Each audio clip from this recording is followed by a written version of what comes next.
cocoa beans correlation with NVIDIA hits over 90% amid a cascade of margin calls and exploding price.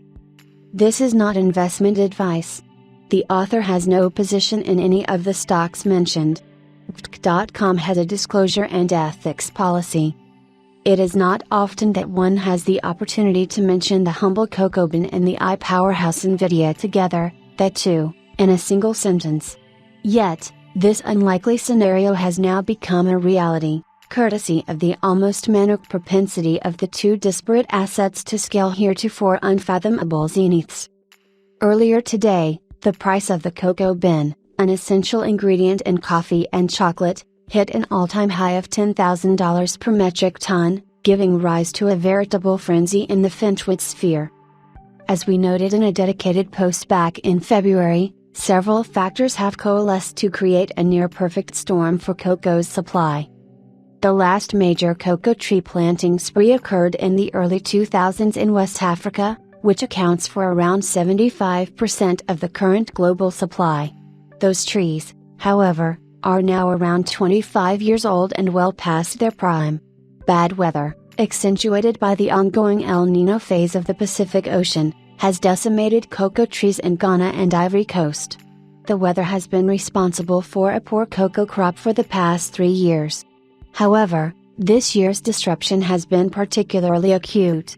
The world is heading toward an annual supply deficit of between 300,000 and 500,000 tons, which is the largest such shortfall in over 6 decades.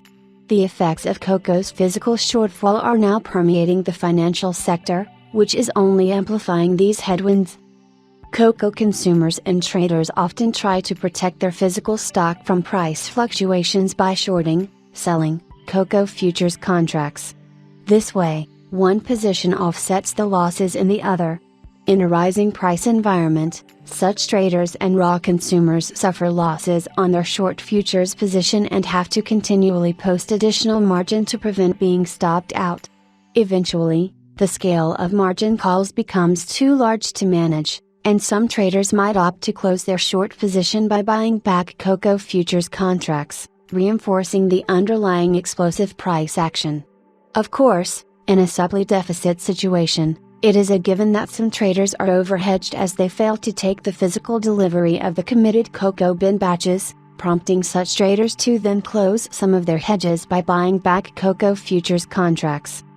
To get an idea of the scale of this problem, look no further than the ICE Cocoa Futures Open Interest, which shows that the total number of open futures positions is currently near 5-year lows as traders keep getting margin called, prompting them to close their hedges. We noted last month that cocoa remains perhaps the only asset capable of giving NVIDIA a run for its money. Well, consider now that the correlation between the two disparate assets has hit 91%. When looking at the weekly chart, the correlation is even higher at a whopping 95%. This situation is prompting some to equate the ongoing bull run in cocoa with the tulip mania of the 17th century.